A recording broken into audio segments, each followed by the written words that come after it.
Tema hari ini 1 Samuel 17 ayat 48. Ketika orang Filistin itu bergerak maju untuk menemui Daud, maka segeralah Daud berlari ke barisan musuh untuk menemui orang Filistin itu.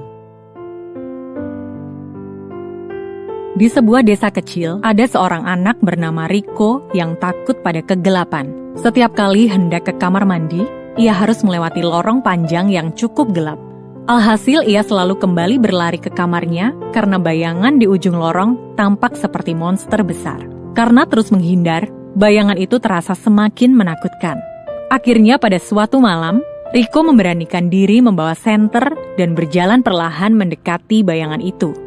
Saat cahaya menyingkap sudut lorong, ternyata monster itu hanyalah tumpukan baju di atas kursi. Seketika ketakutannya pun hilang. Kisah Riko mengingatkan kita pada Daud yang berlari menghadapi Goliat.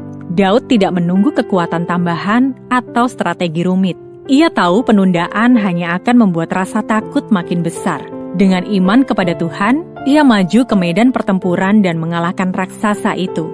Keberanian Daud bukan karena ia kuat, tetapi karena ia percaya bahwa Tuhan lebih besar dari masalah apapun. Demikian juga dengan hidup kita. Selama kita hanya menunda dan menghindar dari masalah, bayangan masalah itu terasa makin besar dan menakutkan. Tetapi saat kita berani melangkah bersama Tuhan dan melihatnya dengan terang kebenaran, kita akan sadar bahwa seringkali raksasa itu tidak sebesar yang kita bayangkan. Bersama Tuhan, setiap raksasa pasti tumbang. Apa raksasa yang sedang Anda tunda untuk hadapi saat ini? Mengapa penundaan sering membuat masalah tampak lebih besar daripada sebenarnya? Langkah iman apa yang bisa Anda lakukan untuk menghadapi raksasa Anda?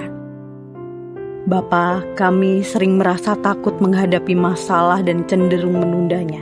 Ajari kami untuk melangkah dengan iman, percaya bahwa Engkau lebih besar dari setiap raksasa hidup kami. Bersamamu, kami berani melangkah dan melihat kemenangan.